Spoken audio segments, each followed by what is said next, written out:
আসসালামু আলাইকুম ভিউয়ার্স, আশা করছি সবাই ভালো আছেন। আমরা চলে আসলাম নতুন একটা ভিডিও নিয়ে। এভাবে বাটা মাছ মিষ্টি কুমড়া দিয়ে ঝোল করে একদিন বানিয়ে খেয়ে দেখুন। চলে আসলাম মূল রান্নাতে। এখানে আমি মিষ্টি কুমড়াগুলোকে কেটে নিয়েছি। এখন চুলাতে একটা কড়াই দিয়ে নিলাম, এতে পরিমাণ মতো তেল দিয়ে দিচ্ছি।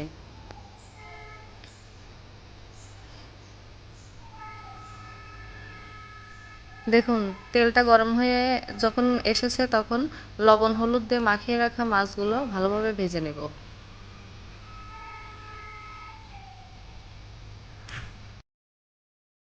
উল্টিয়ে ভালোভাবে ভেজে নিচ্ছি।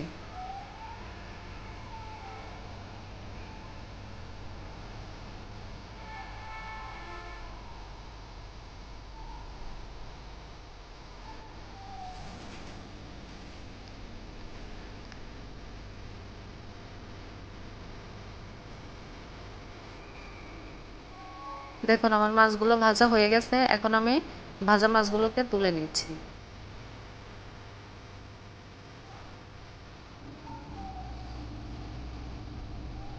একই কড়াইতে আরেকটু তেল দিয়ে দিলাম, এতে পেঁয়াজ কুচি এবং মরিচ ফালি দিয়ে দিলাম। যেহেতু এটা লাউয়ের তরকারি, তাই কাঁচামরিচটা আমি বেশি ব্যবহার করব। এখন সামান্য পরিমাণে জিরা দিয়ে দিলাম, এতে স্মেলটা একটু ভালো আসবে। দেখুন, পেঁয়াজটা যখন ব্রাউন কালার হয়ে যাবে তখন এখানে আমি বাটা মশলা ব্যবহার করব। এখানে আমি আদা বাটা, জিরা বাটা, সামান্য একটু রসুন বাটা দিয়ে দিলাম।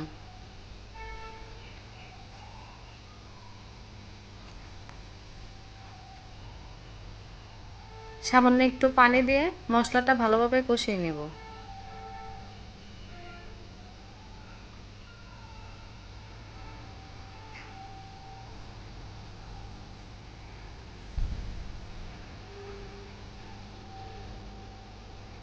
এখন এখানে পরিমাণ মতো লবণ দিয়ে দিলাম।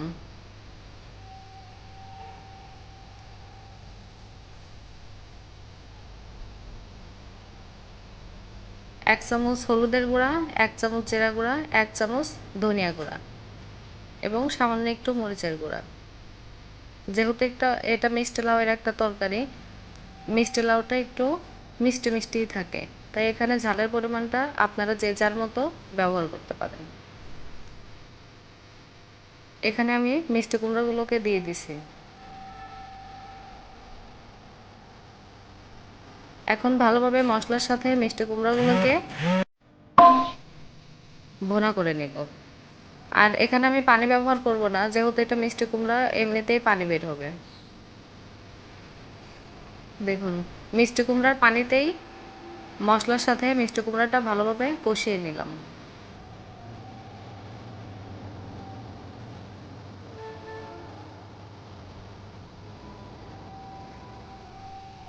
ভালোভাবে নাড়াচাড়া করে এখন এখানে আমি পরিমাণ মতো পানি অ্যাড করে নিব।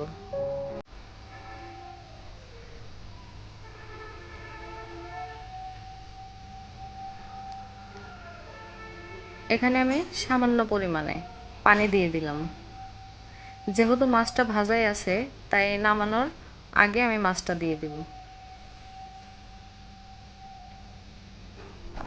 দেখুন, যখন এরকম তরকারিতে বলক চলে আসবে তখন আমি মাছগুলোকে দিয়ে দিলাম।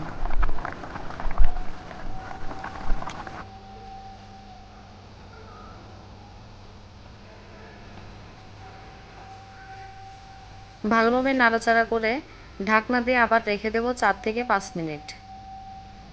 আপনারা যে যেমন ঝোল পছন্দ করেন সেই অনুযায়ী ঝোলটা রাখবেন। দেখুন, আমার এখানে ঝোলটা অনেক কমে এসেছে। এই পর্যায়ে আমি চুলা থেকে নামিয়ে নিচ্ছি। দেখুন আমার তরকারির কালারটা। আর আমার ভিডিওটি যদি ভালো লেগে থাকে তাহলে সবাই লাইক, কমেন্ট, শেয়ার করবেন। আমার চ্যানেলটাকে সাবস্ক্রাইব করে পাশে থাকবেন। আল্লাহ হাফেজ।